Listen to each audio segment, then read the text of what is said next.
What's going on? Welcome to Unlocking Your Inner Strength. In these episodes, I share with you insights and inspirations that have come to me on my path in life, and hopefully they can be a welcome hand of guidance as you move along your journey. I teach because I'm passionate about my message. I teach because it helps me to learn more deeply. Thanks for sharing a few minutes of your time with me for this week's episode, and without further ado, here is this week's show.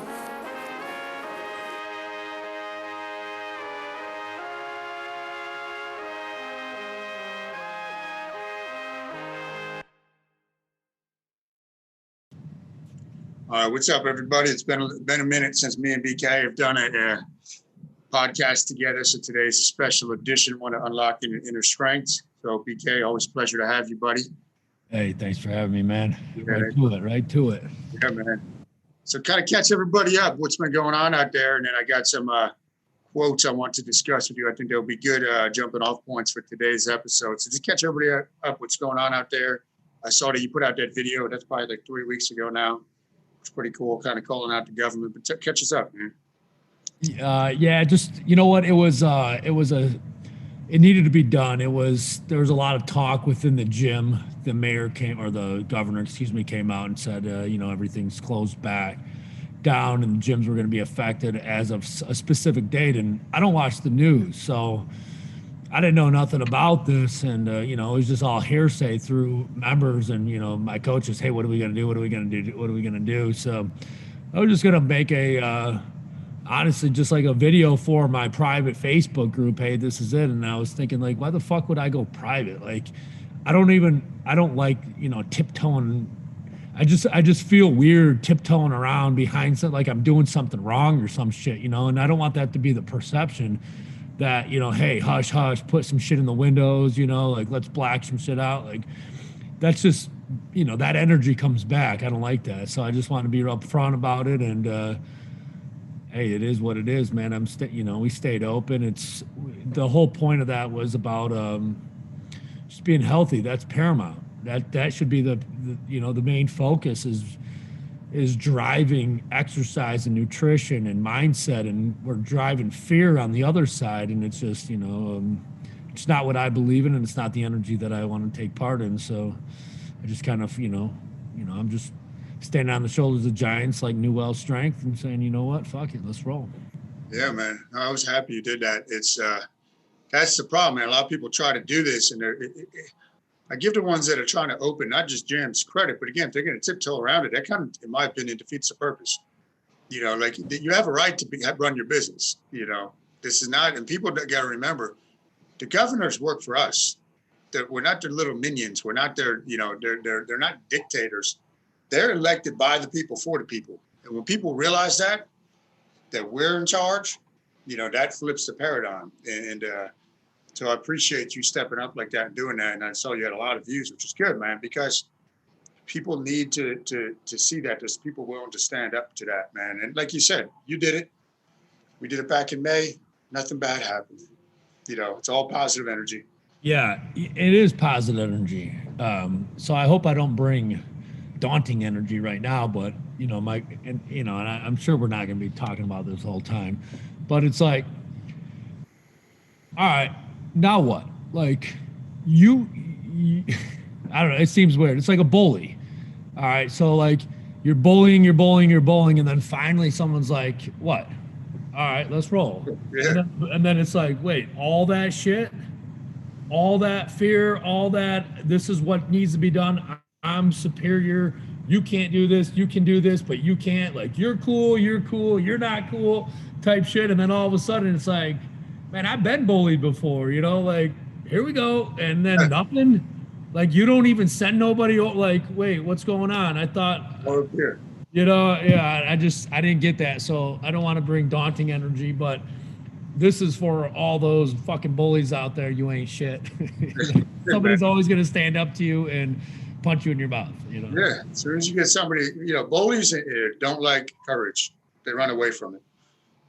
As soon as somebody stands up, and that takes me into a quote. I think it's great, relevant for this and everything else. It's a Japanese proverb, and it basically says, fear can only go as deep as the mind allows. And what's been going on, man, has been, they know that through fear they can control, and they're hoping people don't, they just stay in their mind, because people have this fear and it controls them, right? Puts you in that reptilian brain, puts you in, as long as my survival's safe, I'll be dictated to as much as you want. I don't care. Take away all my freedoms as long as my survival's safe. And that's what the people, they do with fear. Somebody stands up, such as yourself, all of a sudden it's, wait a minute, then there's nothing they can do. There's nothing they can do. They can find us here. They can do all this stuff, but that's it, man. So what do you think about that quote? Fear is only as deep as the mind allows. I mean, it's just so simple. It's just it's like a brilliant and simple quote. Like fear is paralyzing, and it'll keep you in a paralyzing state. And it's, like, I don't know. I mean, it's a pretty simple quote to digest for me, but I mean, for others, like, I got a buddy that's going through chemo right now, and he said, this is going to be my best fight yet, BK. And it's like right then and there, it's like, dude, cancer ain't got shit on him. Like, it's, but on the other hand, if you took that and you let fear penetrate into that soul, that cancer probably could get you a lot faster. And, it all starts and finishes between the ears. It does, man. Fear, we've talked about this. It's imaginary. It's all projection, and you gotta, we all go through it, right? Where it's like, and everybody that's human is going to feel it at some point, and you got to check yourself. What am I actually fearful of? You put words to it, you jot it down. Okay, this isn't real stuff. This is all projection. And you think about what's going on with most people, when they actually boil it down, it's, even if it's fear of judgment, it always ties back to fear of death, fear of dying and leaving. Fear of judgment signifies, okay, we're going to kick you out of the tribe. It's going to lead to a higher chance of you dying, right? And people don't realize this is how the brain works. Now, people have fear of judgment. They have fear of the virus, and it's all fear of death. And once people realize death is a part of life, it's a cycle of life. It's nothing to be feared. And if you're fearful of it, that means you haven't done your work here. You haven't examined your spiritual self, in my opinion. Because no matter what, even if you live to 100, you're going to die. The physical body's going to die. Yeah, that's great, man. Because I think you summed that up, man. You haven't done enough if you're scared. Yeah. Like, I know right now with all the letters you've written, your boys, and now your daughter, like, you feel very comfortable, and in case shit hit the fan, that your legacy is going to live on, and they're going to pick up where you left off. Yeah. And I think that's a great concept, man. It's anticipation, fear is about anticipating, and that's not what we should do. The hardest thing to do is live in the now. I mean, I was anticipating this. I actually jumped on like the Peloton before and just kind of got my mind right. I was excited because I haven't talked to you in like 2 months. I mean, we text and shit, but so just to catch up. It all stems to being health is paramount, man. If you're eating the right shit and you are exercising and you are practicing like reading and writing and being creative, it's hard. I don't know, like, I don't get those thoughts. I'm not saying I'm fearless, but those thoughts come and go a lot faster for me than others. And I always stem back to being health is paramount. Right. Nutrition, the whole spectrum, mind, body, spirit. Yeah. And in the video you made, you touched on that, where here's how you know that there's something up for people that are still blind to what's going on. Have you heard any of the public health officials mention exercise, nutrition, sunlight, fasting, sleep? They don't talk about that. It's stay away from people, stay inside, wear a mask. And that's not health. But so if these were real public health officials, you would think they'd be talking about actual health. Well, you start knowing, as a business guy, you've been in business for 10, 11 years now, and you've seen it, right? You've seen businesses, as being a business owner, you see how other businesses run. And as you get older and more mature in your business, you see how other businesses are shitty. And you thought they were like powerhouses, and it stems all the way up. For instance, our state is so in debt. So you know, and you, it's tough when you see a leader that's leading but not leading. He's Yes. a so-called leader but not leading. He probably it's tough to think that he has actually taken courses in leadership or reads the books that I am, you know, more inclined to read. And I know we don't always need to find the same, I guess, to have the same thought, but at least open-mindedness. I think that's a big part of just running a business and a state and what states elect, and then like health Yeah. officials, and they're all like these health officials. I mean, are a lot of them into health? Like, No, you look at them, man. you know, All you gotta do is look at them. It's like the fat gym teacher. When I used to be a gym teacher, I'm like, who's gonna listen to this person? Kids pick up on that. You know, I mean, when a district I taught you see plenty of them, and it's like, what is going on, man? This is, you can tell them to do this, but you look like this. and it's miserable. Like, you know, it sucks. Like, I don't like. I hate to put judgment on it, but it's like like when drama's all up in your life, you're miserable. Like if you know, like that's if everything's a problem and there's always an excuse, and you know, there's drama.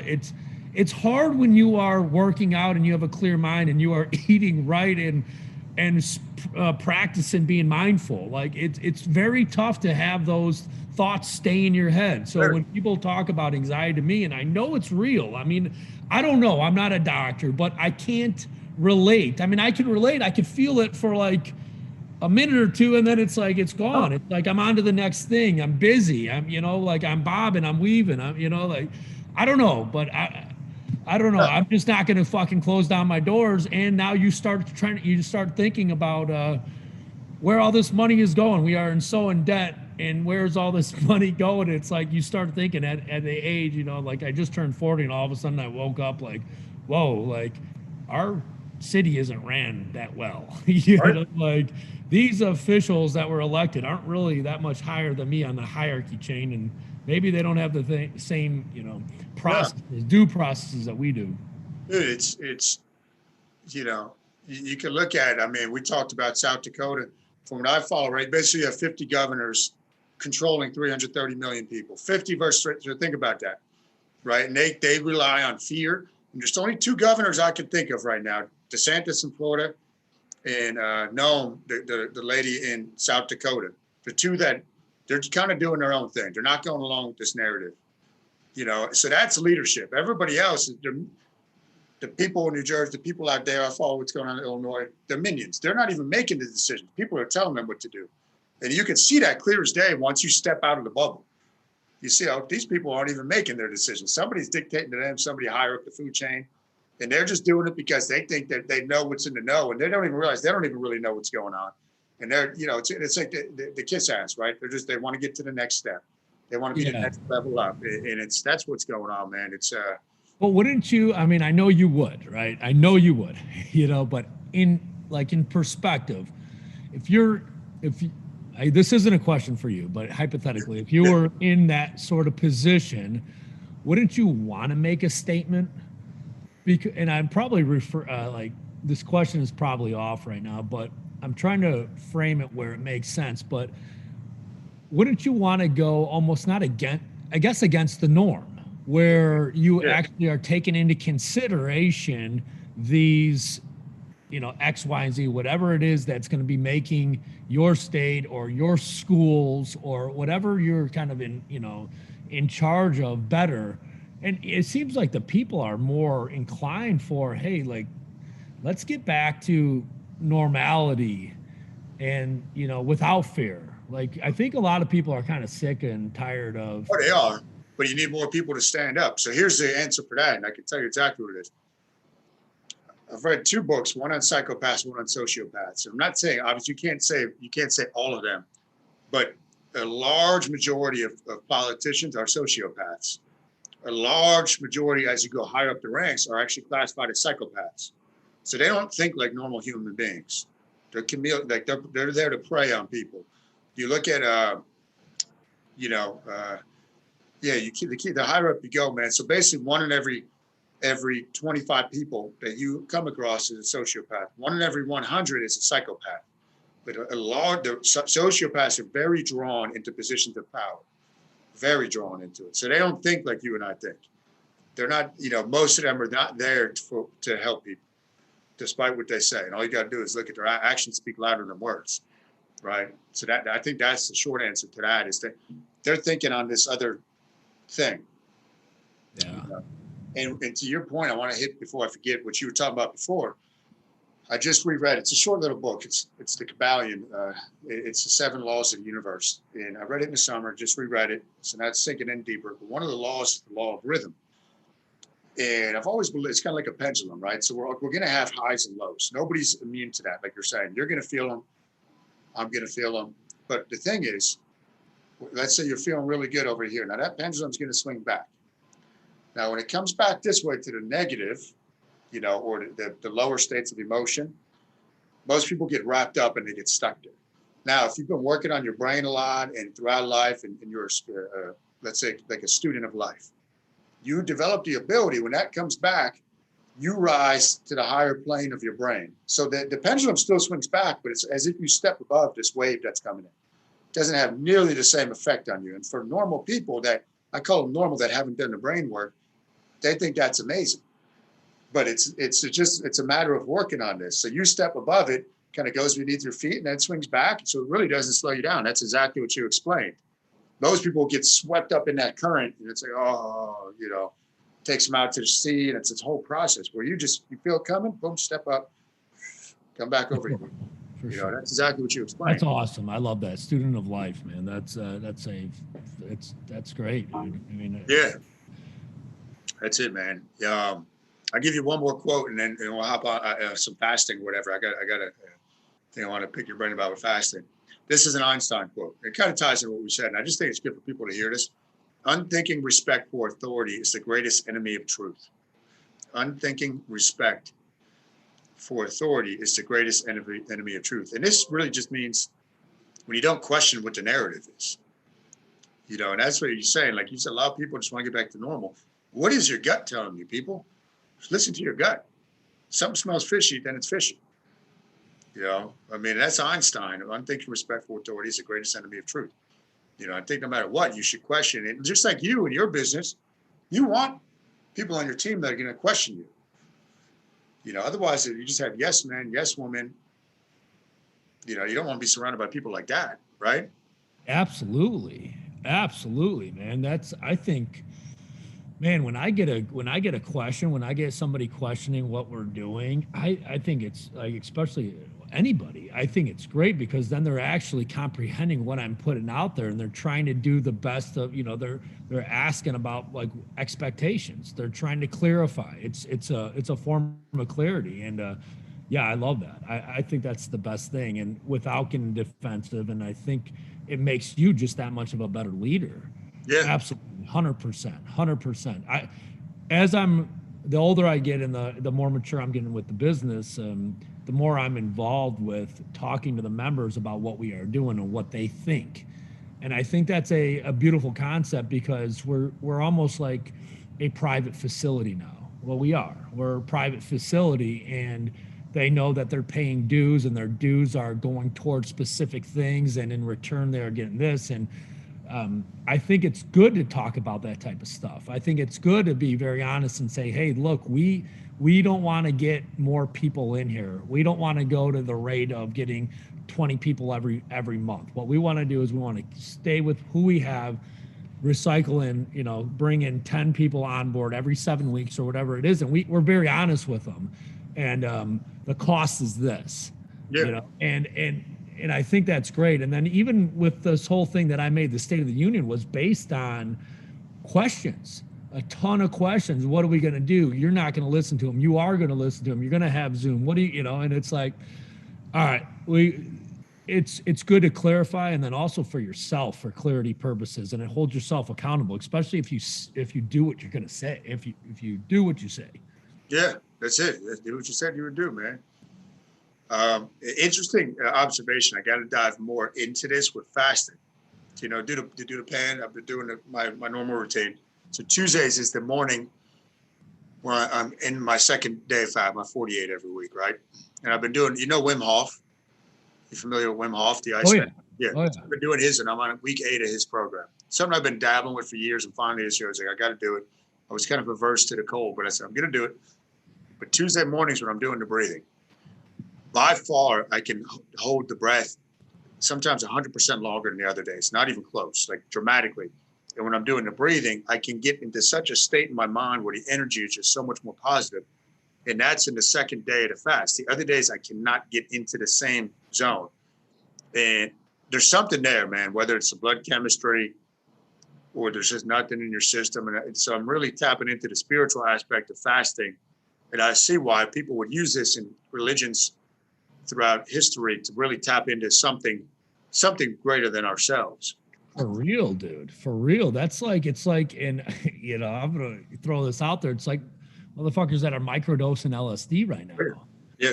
They're finding the same exact concept. You're getting the same good. It's not, I don't think natural, but it's a form of positive energy that you can't get into that realm. There's a spiritual realm.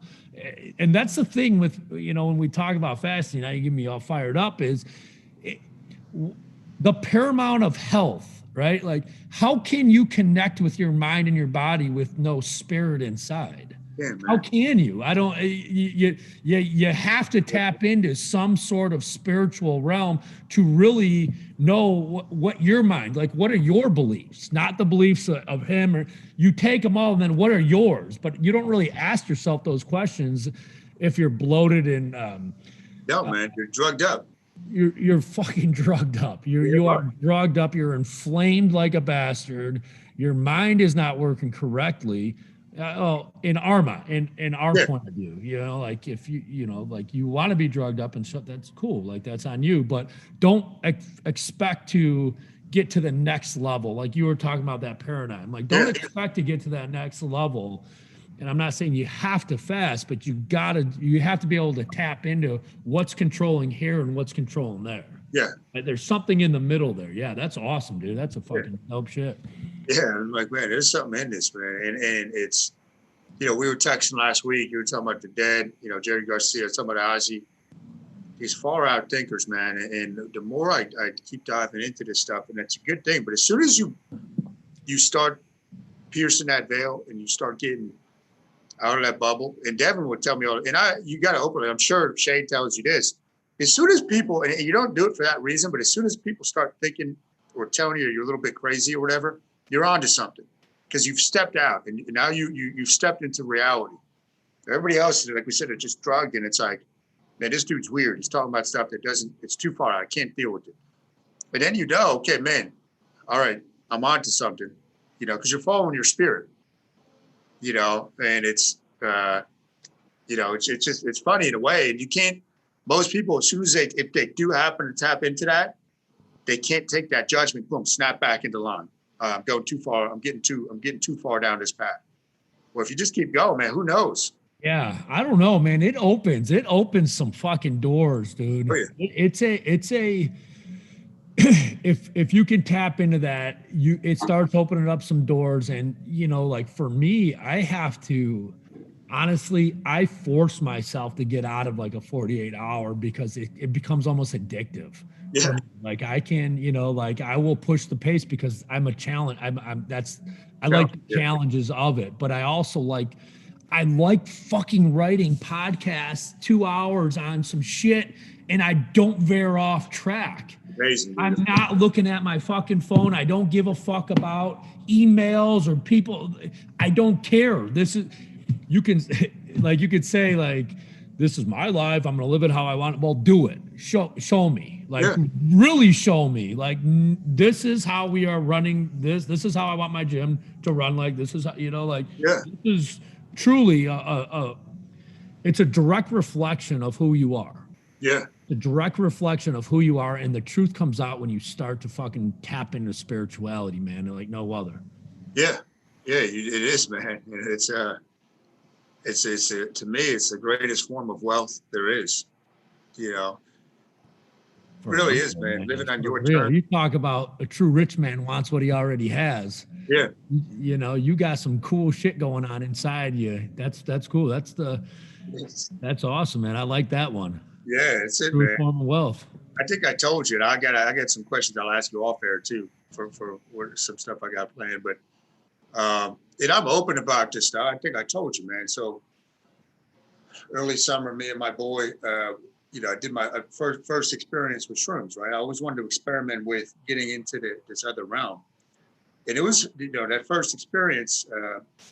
I went into a little bit of a fearful spot, but the fear was what I latched onto was Devin and the kids were not coming back. I was in an alternate reality. At my house, they weren't home. And he said, listen, he goes, you got what you needed, man, because you were taking them for granted on some level. Your subconscious is speaking. You have everything you need. It's right here.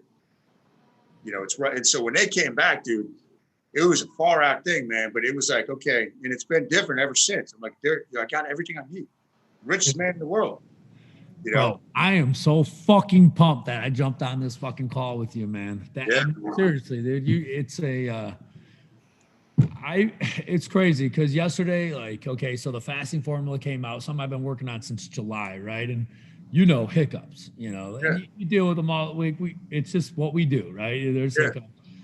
And dude, I came to the fucking gym early yesterday before my class, man. And it's gray as fuck around here. Like gray, like outside. Yeah. You don't see a lot of sun. And the sun was peeking through as I'm coming to my gym. And it was like, I had a cleaning lady at the house. I think this had to do, and I gave her like some Christmas gifts, like a hoodie and some of my CBD and a good check with a tip on it, it makes you feel good about things, and the fasting formula came out, shit like that. I'm driving and fucking, and I just turned and I fucking like put my hands up, like, thank you. This is what, this is what it's about. Like this, all this shit. And then all of a sudden you have this form of and like you said, like I have everything I need, which is, I didn't think about that. Like that wasn't in my mind, but I was like, hey, I am thankful for life in general. It's a beautiful thing, man. And it's, it's so easy to be knocked down these days and living how we started with that fearful state. It's low energy, and that can only connect with you when you're operating on that same frequency. When you move up to this and love and you open the heart, right? It's a different frequency. It can't affect you if we don't let it. And they can't get at you no matter what they do. It's like a different radio station. It's a different reality. And I explained this to Devin. I said, listen, where we're going, it's a different reality than most people are living. That's okay. They're going to think we're weird. It's okay. For me, they're weird. It doesn't matter. I try not to judge them. We got to catch ourselves. We're all human. But that's where they're at. This is where you're at. And I even told Devin, I said, I'm trying in my head to not frame it as I'm up here, me and Devin are here as opposed to these people. No. It's just a sliding scale because this makes judgment. Yeah. Right? Yeah. It's a sliding scale. Because then you're no better than the fucking sociopath politicians at that point. You're no better. The thing is, we have to be just aware that others, it's just a different channel. One's R&B and one is fucking, gospel, whatever the fuck. That's all it is, man. Yeah. Different thing, man. It's a different, in perception. But if you're in a leadership role, I'm not giving these fuckers, that's the thing is I'm not going to give these guys too much slack. If you're in a fucking leadership role, you better be in tune to all these different fucking stations. I'll tell you that, man. If you are in a leadership role, like a true leadership role, that's pushing, I guess not even pushing the herd, is just clarifying and making sure everybody is heard. And, I don't know. I'm not going to give these guys too much of a pass. I will give people that aren't in tune to this, that have never heard about any of this, that nobody's ever pushed them for self-help or, motivational, anything like that. I will give those guys passes, but nobody else. And you think about it, right? You have different levels of leadership. You have elected leaders, which to me, a lot of times aren't real leaders. They're leaders by title. Then you have ones, like you start a business, you're kind of thrust into it. You didn't start Undisputed to be a leader. You started because you had a passion for something. But now all of a sudden you're a leader. It's two different types of leadership, like William Wallace versus Mussolini, right? somebody that's a dictator and is kind of elected, that's different. Doesn't mean they're built for leadership. Hey, William Wallace. Here's what's cool about William Wallace is that he grew like the English didn't take any note of him, right? Because he was so small, right? Yeah. And so they didn't even give a fuck. But what he did is he started recruiting, and they started believing. And he started winning a couple little battles. Yeah, and then he escaped a ton of different assassinations. Then they send somebody that says, look, dude, it's cool. We're going to give you all this shit, but you got to pull back. You got to retreat. And for him, it wasn't about the women because they offered him women, gold, land, all that shit. It wasn't about that. He was gangster, not because he sent the messenger's head back to the king, but because he didn't care about that. It was, instead of me, it was we. Yeah. And that's what drove him, It was a more we approach, we approach, and that's the difference. That's the fucking difference,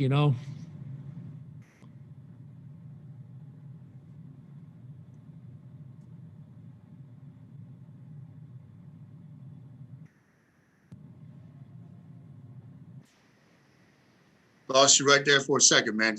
Think about, I froze. You said that's what drove, instead of we, it was me. Instead of me, it was we. What were you saying right after that? My computer froze. I said, that's the difference. That's the difference in leadership. When you talk about sociopaths and psychopaths that are up there, it's a me-driven world. It's me. It's egotistic, Yeah. And when William Wallace, it was about us. Yes. He already lost his wife that he had to do in secret, that he had to marry in secret, right? Like they're anticipating a family. They're anticipating building back the Scotland. That's the difference. That's what people, it wasn't about compromising. It was like, well, what's best for these guys? So these guys shouldn't be getting raped and tortured and murdered and inhumane, any longer. And he died with a legacy, and people can pick it up where he fucking left off. William Wallace is a gangster, man. Dude, it's like you said, when it's about me, the mission is not bigger than you. When that's your mindset, it's about you. And I think when we, and I really came to this, and you probably did too. There was a lot. I talked to you back in May when we were deciding to open. There was fear of the unknown. But I got to the point, me and Devin were talking, once the mission is bigger than you, and it is in your heart, once you say, listen, I'm literally willing for my children and other children to die for their freedom. There's nothing the mission's bigger than. There's nothing they can do to you. Because again, we talked about death. If that's the worst case scenario, you're gonna, if your mind goes that place and you don't fear it, there's nothing they can do to you. There's no fear. And then you can't be stopped, because it's like, okay, and that's when the mission is bigger. Like William Wallace, the mission's bigger than the person, the man, the woman, whoever it is. You can't stop the mission. The mission will live on, even if they take that person out. It continues on, man. It's and you start getting back to who you are. Like all of a sudden the truth comes out of who you are, right? That's like what the character is, like the characteristic trait when nobody's looked, like who you are when you drop fear. I think a lot of characteristic traits are based off of fear. But is that truly you, right? So there's this spirit, there's something in you. There's something in you, but it's like God didn't give you, like, remember, like the lymphatic system, right? Like the lymphatic system is probably the dopest system we have in our body, but you have to move to make it work. And if you don't move to make it work, you start to just accumulate all the stress and everything, and you can't shit or urinate those toxins out. They stick with you. So God's like, dude, you got to move. You got to move because I don't know what, but like you got to move. Yeah, you got to move, man. I already got notes for the next one, man, because I got to run down the street to do a mind map. This was awesome, man. I know we always say that, man, but let's do it next week's Christmas. I know. The Friday after that, you let me know if you're clear. Oh, yeah. 5th or whatever that is. And guys, we were talking, we're going to, we're planning a big retreat, and I think, yeah, and we're maybe thinking maybe doing it this summer out in South Dakota, landed a free out there. So there'll be more details to come as we move into the new year. We'll make it a really cool event, man, and there's no restrictions out in South Dakota. How dope is that going to be, dude? That's going to be cool, man. I've always wanted to go there. Real. You know what? The Fast to Feast. South Dakota, the Black Hills, man. For real, man. Walking around beautiful weather. Listen, real. man. Let me just bring this to a close, dude. You wrote for today's episode. I appreciate you and your time, truly. I'm humbled and honored if you made it to the end of this episode. Don't forget, you can go to kylenewell.com for your free ebook written by yours truly on getting started with fasting, infused with 5 mind map principles never before seen. This is something I have not given out to anybody else that'll help you see the light when it comes to your fasting journey and creating better health, both physically and internally. Remember, it's all about the mind, body, and spirit. Until next week, peace.